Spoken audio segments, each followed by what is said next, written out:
काय सांगू आता संतांचे उपकार. मज निरंतर जागविती, निरंतर जाग कर, अंतरच नाही जाग करण्यात.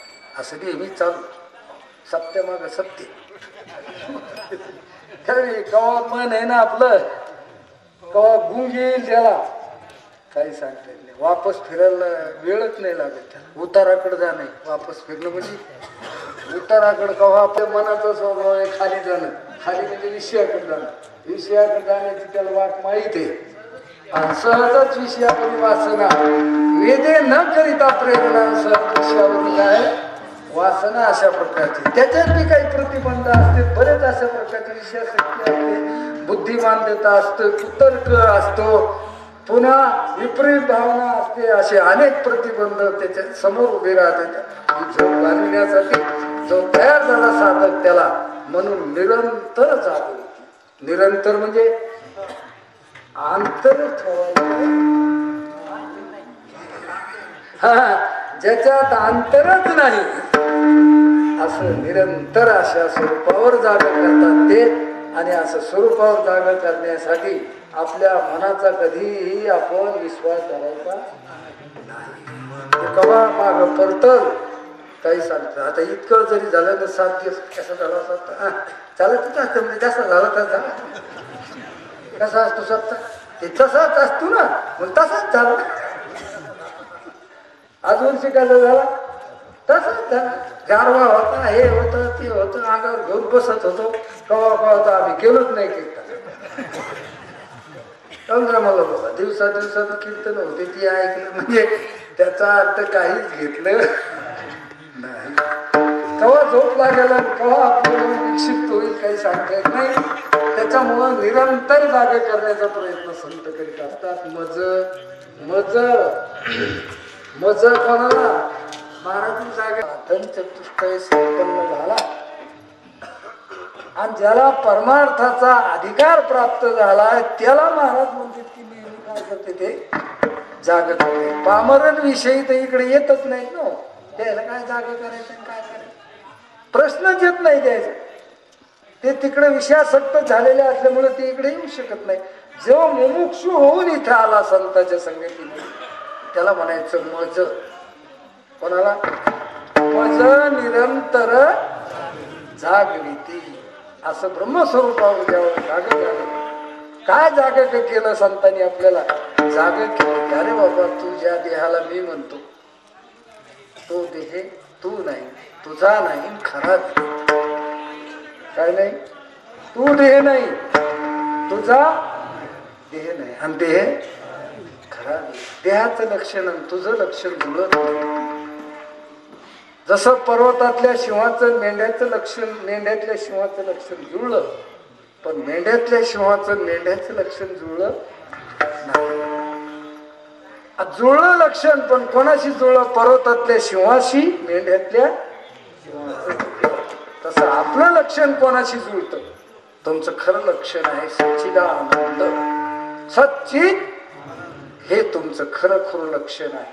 देह असंच जड दुःख याचं तुमचं लक्षण जुळत नाही, बसत नाही म्हणून तुम्ही देह नाही. दुसरी गोष्ट देह तुमचा बी नाही. तुमचा का नाही? पंचभूताचा असल्यामुळे तुमचा नाही. शेखी ज्याचा त्याला लागे. पंचभूताचा गोंधळ केलाय की ठाई मेळ, लाविला सबळ अहंकार त्या पाठी. देह पाचाचा आणला आणि शेखी ज्याचा त्याला लागे देणे. पाच भूताचा एक तुमचा नाही. तुमचा का तुम्ही? देह तुमचा का तुम्ही? बर खरा का? खरा की नाही? जागृतीत आहे तर स्वप्नात नाही. काय खरं म्हणतात त्याला? आता दिसतो तर स्वप्नात हा राहिला नाही. झोप लागली की स्वप्नात तुम्ही गेले पंढरपूरला. पंढरपूरला देह आणि इथला झोपलेला देह एक कसा होईल? म्हणून अवस्था बदलली, शरीर बदललं म्हणून त्याला खरंही म्हणता येत नाही. असा बोध संत करीत असतात त्याला स्वरूपावर जाग. स्वरूपावर एकदा जागा त्याला केलं बरं. त्याचं काम कृतकृत्य झालं.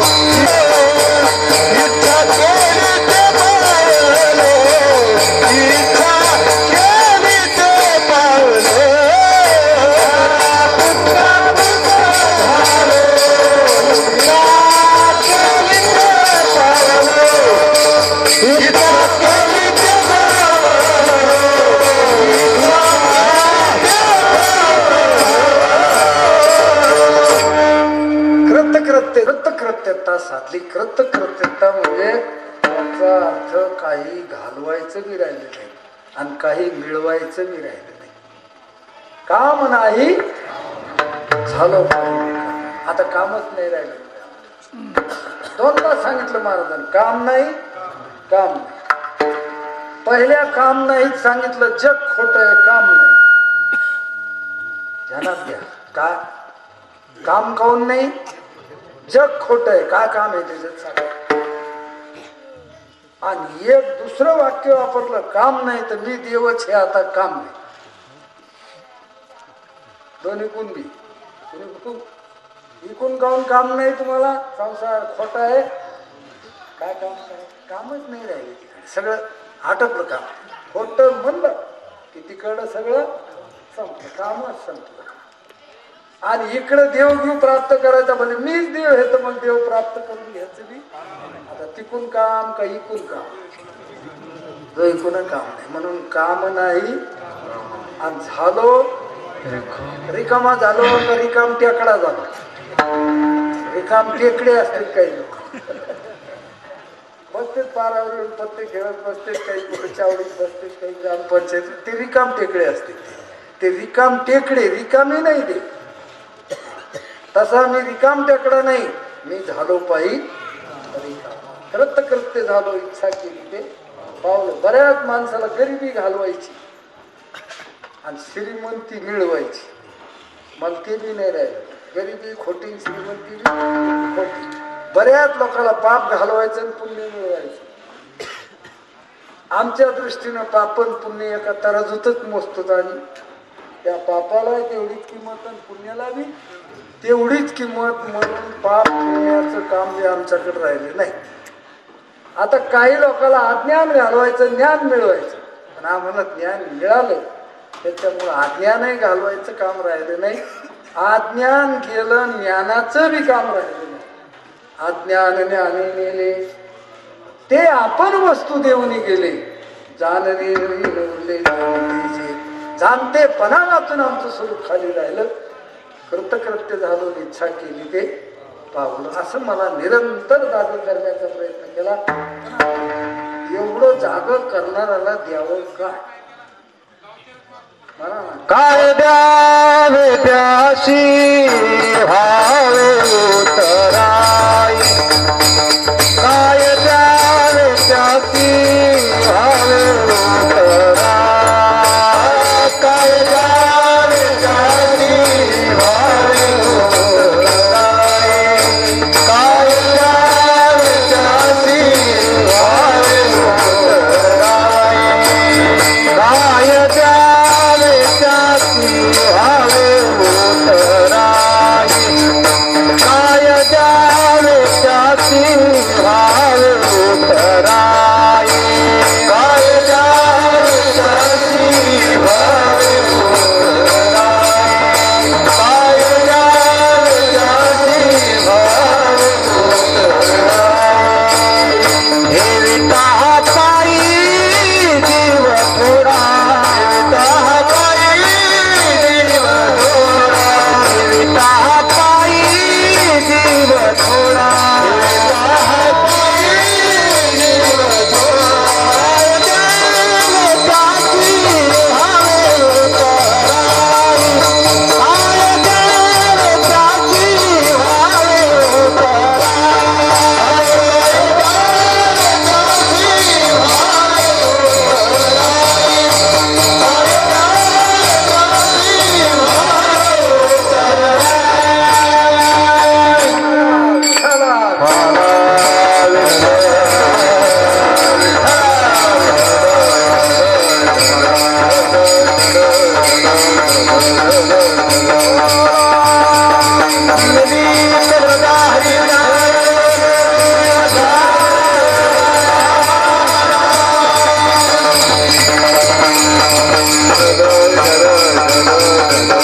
अशा संतांनी जे केलेले माझ्यावर उपकार आहेत उतराई होण्यासाठी, त्यांच्या ऋणातून मुक्त होण्यासाठी, त्यांनी दिलेल्या दानातून आपल्याला उत्तीर्ण होण्यासाठी काय द्यावं, काय देण्यासारखं काय म्हणजे महाराज? जीव देऊ ठेविता हा पायी. जीव जर द्यायला गेलो, जीव जर ठेवायला गेलो त्याच्या पायावर, अहो देह ठेवायला गेलो तर देह नाशिवंत आहे, काय करायचं? त्याने दिलं मला ब्रह्म, काय दिलं? संतानं काय दिलं? शाश्वत दिलं. काय दिलं? मी काय दिलं त्याला? नाशिवंत. हे काय दे नाही, एका माणसानं परीच दिला, काय दिला? आणि आपण काय गारगोटी द्यायची?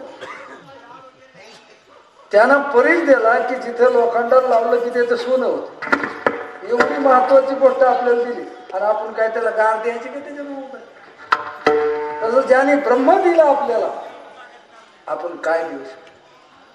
माझ्याजवळ देण्यासारखं तुकाराम महाराजांनी काहीच नाही. हे देवा तर तो नाशिवंत आहे, प्राण देवा निघून जाणार, मन द्यावा तर ती कल्पनाची, मन बी कल्पनाची, जीव द्या जाऊ समजा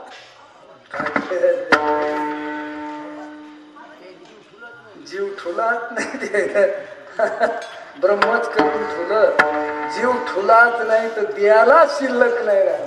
त्याच्यामुळे काहीच जीव अवघे जीव अवघे देवा, जीव अवघे देवा,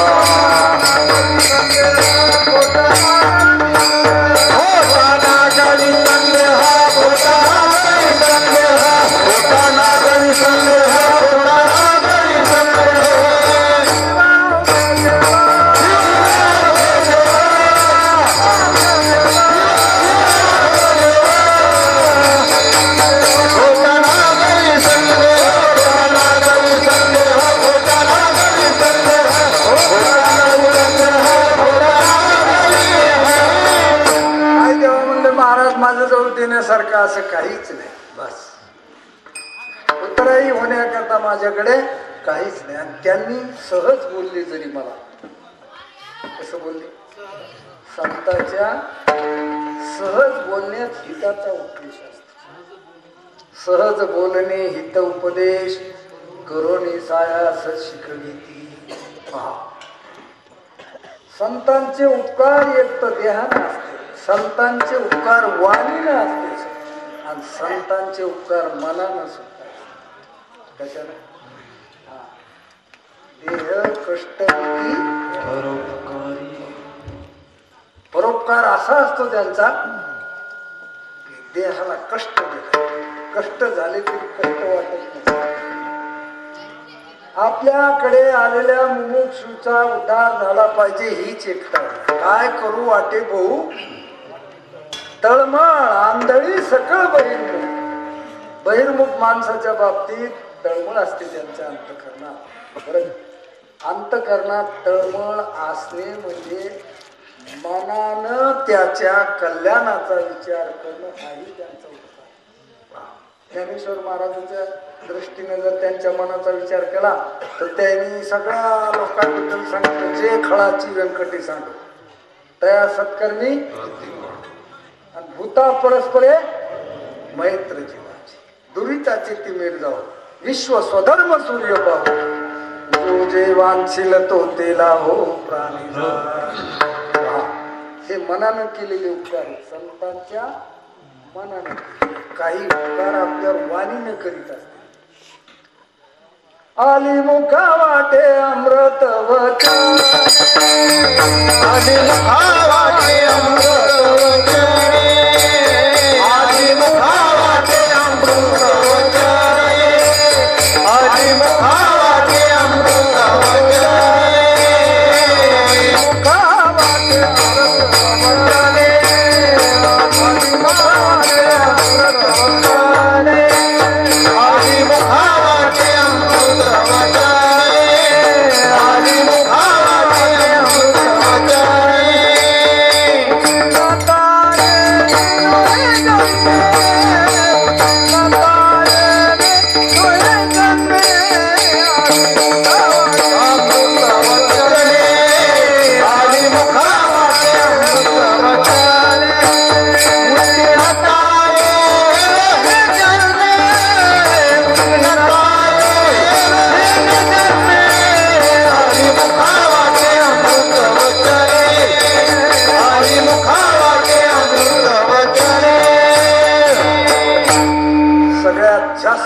उपकार जर संताचा असेल आपल्यावर तर वाणीने उपकार जास्त आहे.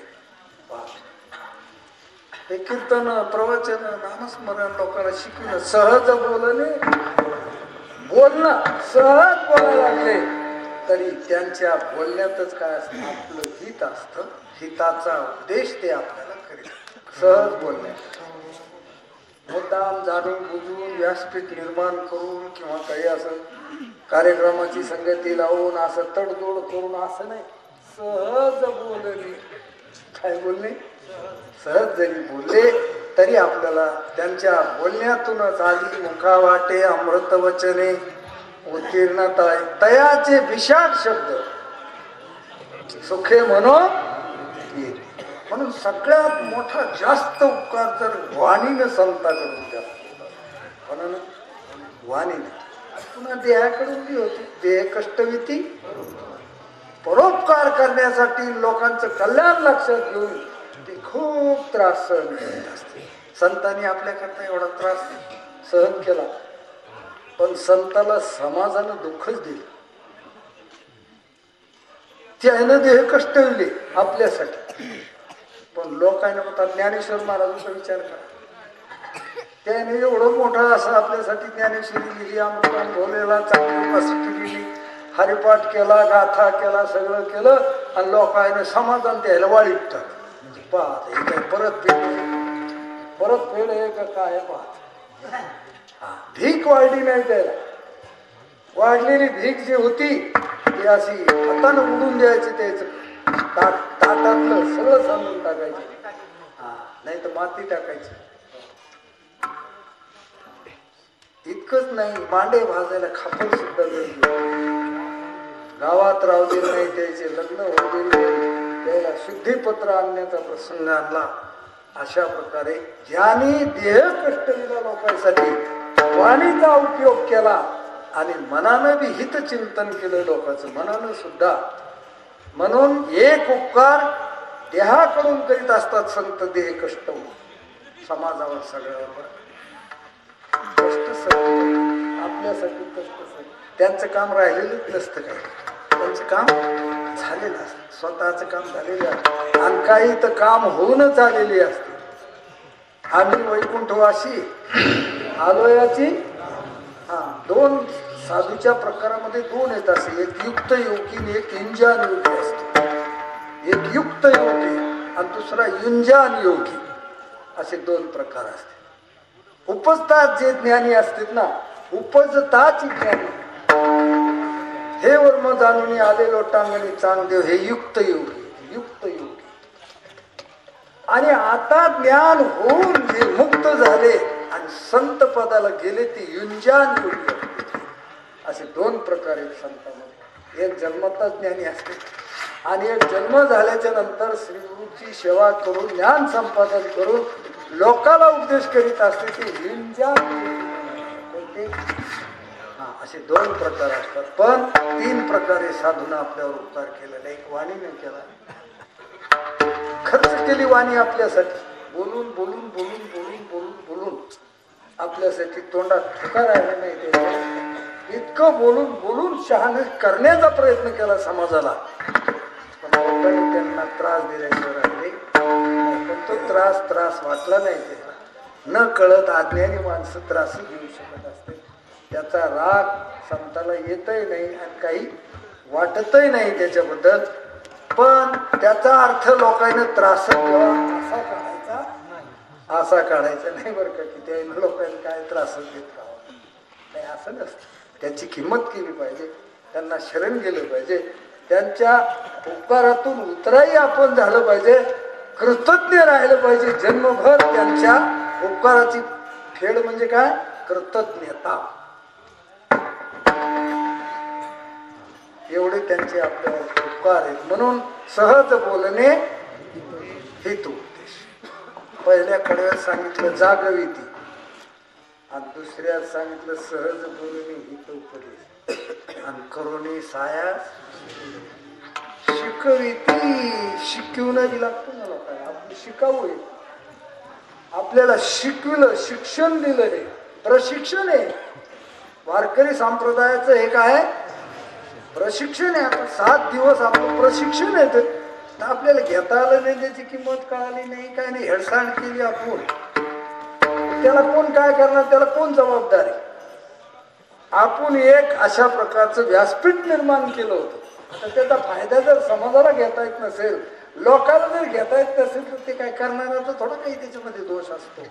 त्याने ते जे निर्माण करायचं ते निर्माण केलेलं अशा प्रकारचं. इथं भक्ती आहे, इथं ज्ञान आहे, इथं वैराग्य आहे, इथं मुक्ती आहे, इथं सगळ्या गोष्टी अशा प्रकारच्या आहेत. असं एक व्यासपीठ निर्माण करोनी सायास सायास करीत असते. मंडप द्यायलाच पाहिजे, लाऊडस्पीकर असलाच पाहिजे, हे कॅसेट झालीच पाहिजे, मृदंग वाजवणारा असला पाहिजे, गायक करणारे हे साहस येतं सगळे. हा जेवू घातलेच पाहिजे, चहा पाजलाच पाहिजे, त्याला चिंतन सांगितलंच पाहिजे. हे काय साहस आहे. चला चला चला म्हणून कीर्तनाची वेळ झाली, पाठाची वेळ झाली, हे काय साहस. संसारात किती साहस करतो, परमार्थात अंग मोडतो, अंग मोडेपणा आहे आपलं परमार्थात. पण संसारात मोठा साहस. तुमच्या घरी जर एखादं लग्न असलं मुलीचं, किती साहस करतो, साहस करतो की नाही. एकूण मंडपात यायला वाट पाहिजे, तिथं अत्तरचा फवारा लावलेला पाहिजे, सगळ्याच्या अंगावर गेला पाहिजे.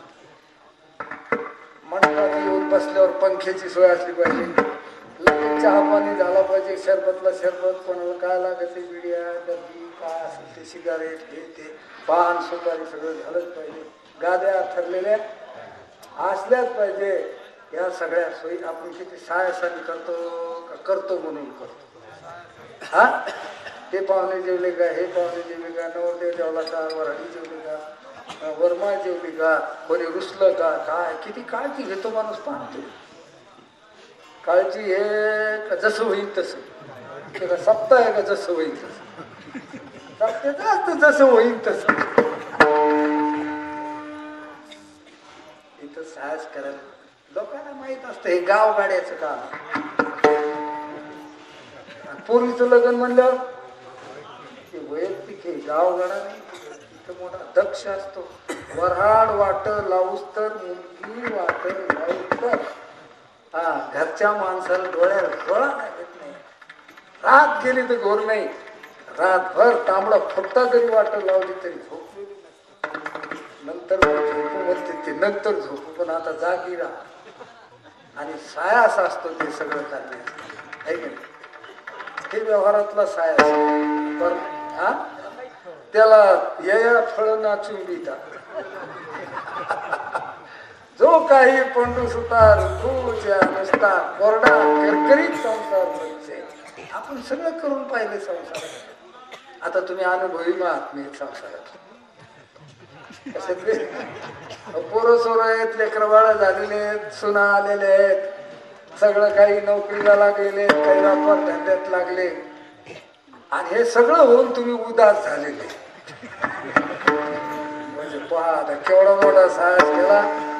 आणि कोणाशी चर्चा करायला गेलो मी तर ते म्हणतो महाराज काही खरं नाही.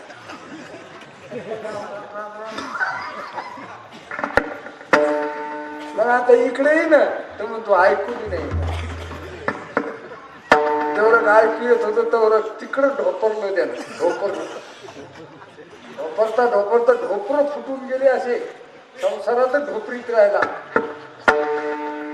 लेकर बाळ गण गोत गाडी बंगला पैसा आदला बँक बॅलेन्स हे ते करीत सगळं करता करता ढोपरता खलास वाजली, सगळी शक्ती गेली, उगाळून लावलं चंदनासारखं हे शरीर.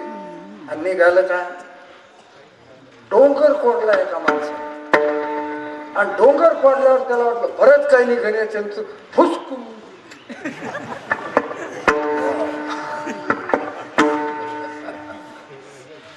करलं डोंगर. आता तुम्ही खरं सांगा, तुम्हाला परमार्थासाठी तकलीफ झाली का संसारात? हा संसारासाठी किती झाली. हो पहा तुम्ही आता वावरात गॅप असल्यामुळे दारे धरायला जाते, दारे धरायला गव्हाचं पाणी धरायला जाते, गॅप असल्यामुळे मला रात्री 12 वाजता लाईन येते. अंगात स्वेटर काय गेला तसाच कशाला. आणि कीर्तनाला याचं म्हणलं तर संध्याकाळी 8 वाजताच कीर्तन आहे म्हणलं तर तुला गारवा आहे अशा गारव्या. ते कीर्तन धरूनच ऐकू, जे ऐकू आलं ते आलं तेव्हा, जे नाही आलं ते नाही आलं. का सायाशाचा सायास. पण संत काय करतात आपल्याला, करोने साया बोलणे हितोपदेश करोने सायास शिकविती. शिकविता काय काय शिकविता, आपल्याला भजन शिकवितात, आपल्याला प्रवचन शिकवितात, आपल्याला कीर्तन, आपल्याला पहिल्या जन्माला येत होतं काय. हा तुम्ही शाळात आले, ही शाळा आहे, शाळा आहे. तुम्ही आम्ही ह्या शाळात आलो म्हणून कीर्तन करायलो, प्रवचन करायलो, अभंग म्हणायलो, चाली म्हणायलो, मृदंग वाजवायलो. हे कशामुळं, या खेळात उतरले, शिकले ना तुम्ही. काय झालं आता, शिकले पुन्हा हुकले का. काही माणसं शिकून गेली इथून शिकून गेली आणि आता म्हणते ते आम्ही इकडं नाही तिकडंच शिकलो आम्ही. तिकडं कुठं बाबा, तिकडं कुठं शिकायचा आखाडाच नाही तर कुठं शिकला तू. हा इथं हुंड्या हंड्या, इथं बेजार केलं, इथं सांगायचे काम पडलं, रात्र जागून सांगितलं आणि ते म्हणतो नाही आपला द्यायचा काही संबंध नाही. आता वा वा वा, काय कृतज्ञता आहे का, कृतज्ञपणा आहे हा. काय कृतज्ञपणा आहे. म्हणून महाराजांनी असं माझ्याकडून झालं नाही, करोनी सायास शिकविती. शेवटच्या कडव्या सांगितलं, म्हणे वस धेनु एकटी, तुका म्हणे वस धेनु वस धेनु एकटी, तुका म्हणे वस धेनु एकटी, तुका म्हणे वस धेनु भगवान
तुका कडव्यात महाराजांनी सांगितलं, आई मुलाला सांभाळते.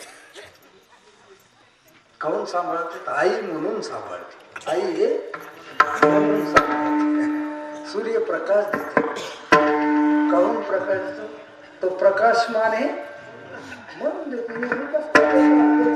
नसतं तू त्याला काय देता आला. आईनं आपल्याला सांभाळलं. काहून सांभाळलं, माय बापे सांभाळली ती, पण लोभाकारी नाही पाळत.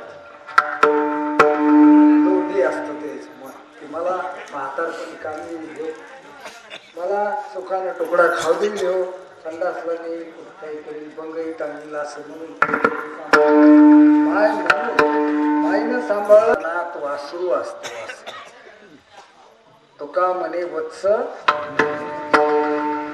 वासराला काय माहित नाही, वासरानं कल्पना बी केली नाही त्या गायीची कधी, पण गायीच्या ध्यानात मात्र काय असतं वासरू असतं. तसं साधूच्या ध्यानात मुमुक्षू असते, लोक असते. आपल्याकडे आलेला माणूस कृतार्थ झाला पाहिजे. तिकडं जर गेला दुसरीकडे कुठं तर वायानं गेला पाहिजे. आणि कोणी विचारलं तरी नवल वाटलं पाहिजे की हे कुठून आणलं, हे कुठून आणलं, हे मिळत नाही सध्या बाजारात, महाग येईल.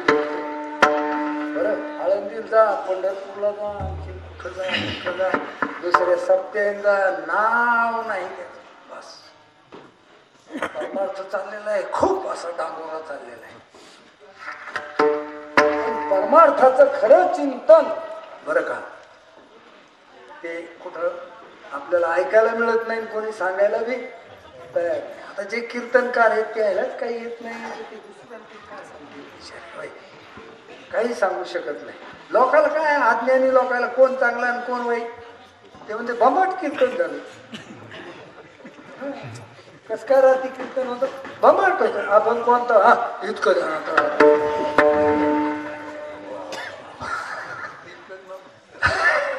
कीर्तन बंबाट झालं असं सगळे. आता आम्ही कीर्तनकार झालो म्हणून आम्ही आपलं फिरतो हे गाव ते गाव, बऱ्याच ठिकाणी कीर्तन केलं की असं वाटतंय कधी कधी कीर्तनातच की आपण इथे नसतो. कळतच नाही काही लोकांचं काय चाललं, ते सगळं डॉक्टरच गेलं. कोण म्हणते अरे जे जवळ बसून ऐकणारे तेच म्हणते. ज्याने सप्तेची सप्ते केले म्हणजे 55वा सप्ताह आहे आमचा, तरी त्याला काही कळत नाही. त्याचा अर्थ जे आपण चिंतन करतो हे चिंतन दुसरीकडे होणं शक्य नाही.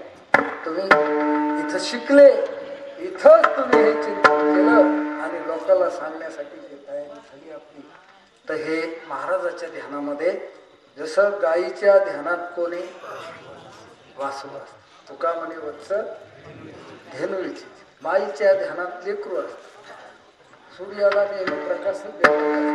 तसं संताचा स्वभाव आहे शिकवणं, जाग करणं आणि सांभाळणं. काय करणं, जाग बी करणं, शिकवणं बी, आणि पुन्हा कडेवर सुद्धा घेते. आगलिया मज वाहतील त्यांची येणे जोडे सर्वसू, ज्याशी अपंगिता नाही त्याशी धरिलो, दया करण्याचे पुत्राशी तेची दासा. आणि आपण लेकरावर जशी दया करतो आपण, तसं जो दास झाला किंवा दासी असेल त्यांच्यावर संताची दया असेल. म्हणून लेकरा बाळापेक्षा बी मुमुक्षूवर त्यांचं प्रेम असतं. मुमुक्षू ध्यानात असतो, माझ्याकडे आलेला जो आहे तो कृतार्थ झाला पाहिजे अशी त्याची भूमिका असते. कोणी येऊ त्याच्याकडे, खटनट यावे तुका म्हणे वत्स धेनू येचे चित्ती, तैशे मज येती सांभाळी. अशा संताला काय देऊ म्हणतात महाराज, काय द्यावे त्याशी हावे उतराई, आणि ठेवी तो हा पायी ज्ञानेश्वर.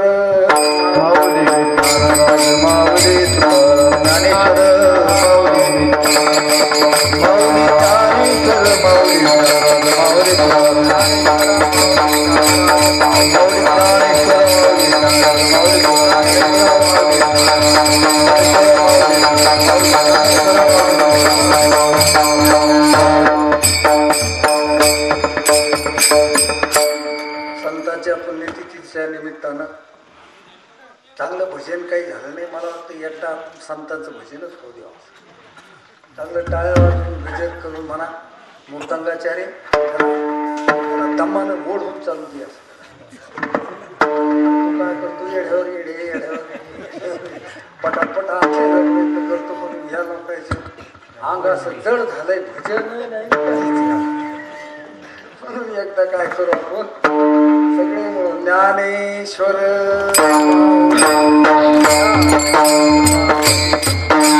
ज्ञानेश्वर माऊली ज्ञानराज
म्हणा म्हणा कोण म्हणतो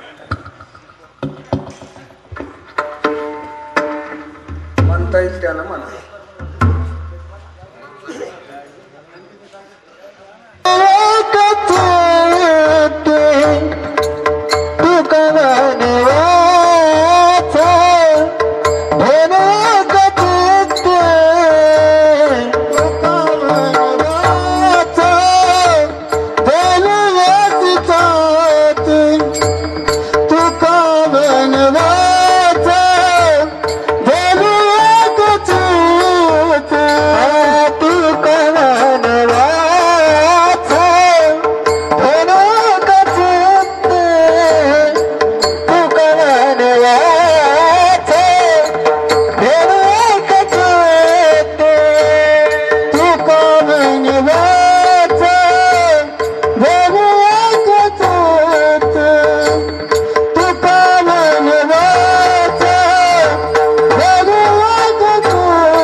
तर काय द्यावे त्याशी व्हावे उतराई, ठेविता हा पायी जीव सोडा.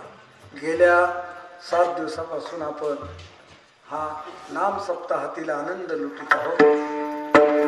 ब्रह्मभूत गुरुजी रंगनाथ महाराज परभणीकर यांच्या पुण्यतिथी स्मरणार्थ आपला हा चाललेला नाम सप्ताहाचा उपक्रम गेले बरेच दिवस होऊन गेले या कार्यक्रमाला.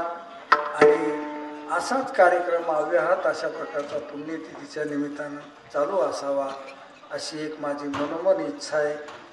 आणि त्याला जर तुम्ही सगळ्यांना साथ दिली तर तो कार्यक्रम होऊ शकतो. आपलं सगळ्याचं काम ही जी पुण्यतिथी ही असं समजू नका की एकट्या जयपूरकराचीच हे म्हणून असं नाही समजायचं. ज्याला जे योगदान देता येईल, कोणाला कीर्तन करता येत असेल, कोणाला प्रवचन करता येत असेल, कोणाला काही झाडून काढता येत असेल, कोणाला पाणी कोणाला देता येत असेल, ज्याला जे करता येईल ते करून आपण सगळ्यांनी मिळून हा कार्यक्रम अशा प्रकारचा आपल्या जीवनामध्ये असा एखादा कार्यक्रम सद्गुरूच्या पुण्यतिथीचा आपण साजरा करणे परम भाग्य अशा प्रकारचं आहे. म्हणून सर्वांना अशी माझी विनंती आहे की हा कार्यक्रम आपण असा चालू ठेवला पाहिजे आणि याच्यासाठी सगळ्यांना अशा प्रकारचं योगदान अशा प्रकारचं दिलं पाहिजे. आणि हेच आपलं कर्तव्य आहे, हेच याच्या उतराई होण्याचं हेच आपलं साधन आहे किंवा हेच कर्तव्य आहे. तुका म्हणे वत्स धेनुचे तैशे मज येती सांभाळी, काय देऊ त्याशी भावी उतराई, ठेविता हा पायी जीव थोडा. उद्या सकाळी बरोबर 8:30 ते 9:30 असं आपलं चांगदेव 65चं राहिलेलं जिथे 4-5 ओव्या आता त्या ओव्या पूर्ण करू आपण. चांगदेव 65ची परिसंगता होईल उद्याच्या चिंतनानं. म्हणून रोजच्यासारखंच आपण आंघोळी करून 8:30 वाजता आपण सगळ्यांनी या.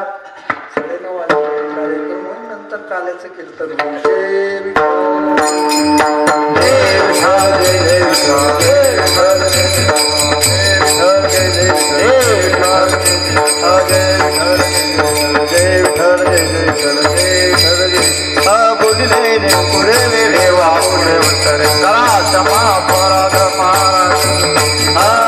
नाही उच्चारिला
संवेद्य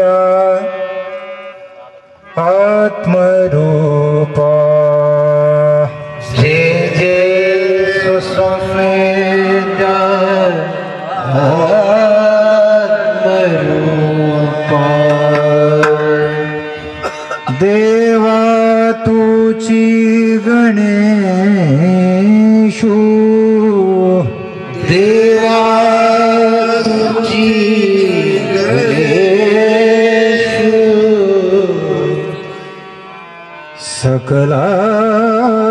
सकलार्थमति प्रकाशो, सकलार्थमति प्रकाशो. मणिनिवृत्तिदासो अवधारी जोजी, म्हणे निवृत्तीला सो अवधारी जो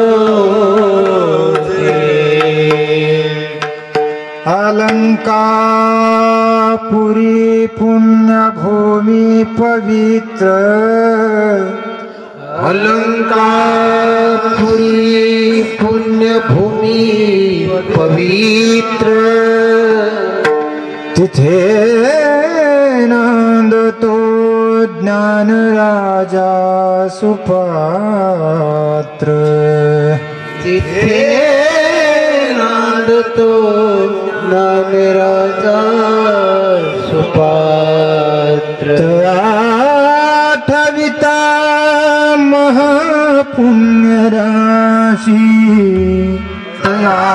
आठविता महापुण्य राशी नमस्कार माझा श्री सद्गुरु ज्ञानेश्वरासी नमस्कार माझा श्री सद्गुरु ज्ञानेश्वरा पुंडलीकवरदा हरिठुर श्री ज्ञानदेव तुकाराम पंढरीनाथ भगवान की जय मौली ज्ञानेश्वर महाराज की जय गुरु तुकाराम महाराज की जय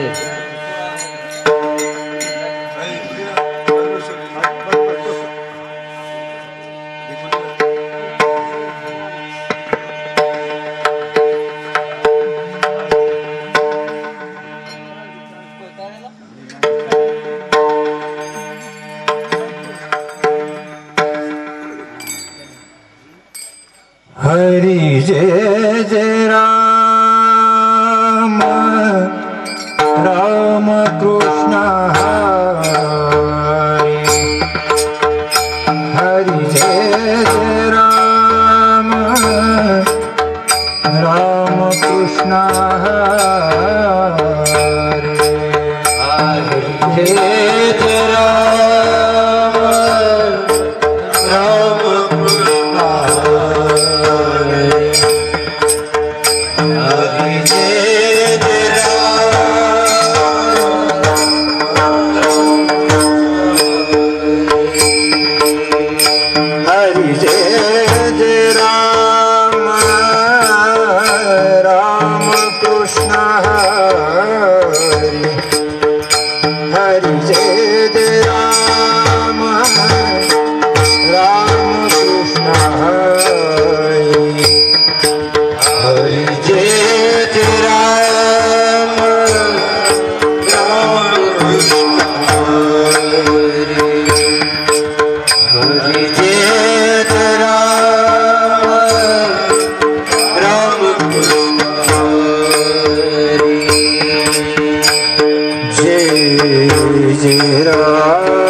जय राम जय जय राम कृष्ण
Yeah.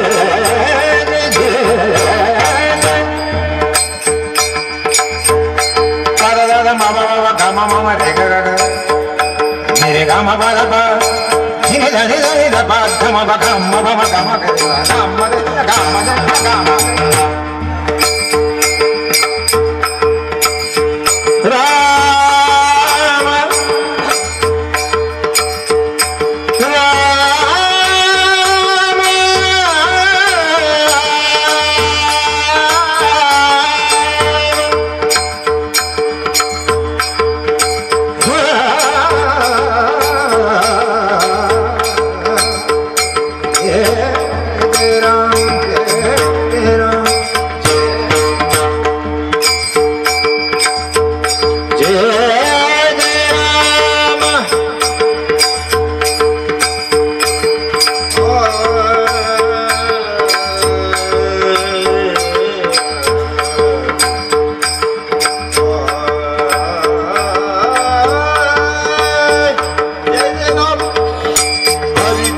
रूप पाहत लोचनी रूप पाहत लोचनी लोचनी रूप पाहत लोचनी लोचनी रूप पाहत लोचनी लोचनी रूप पाहत लोचनी रूप पाहत लोचनी रूप पाहत लोचनी लोचनी पाहत लोचनी रूप पाहत सुख झाले हो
विठ्ठल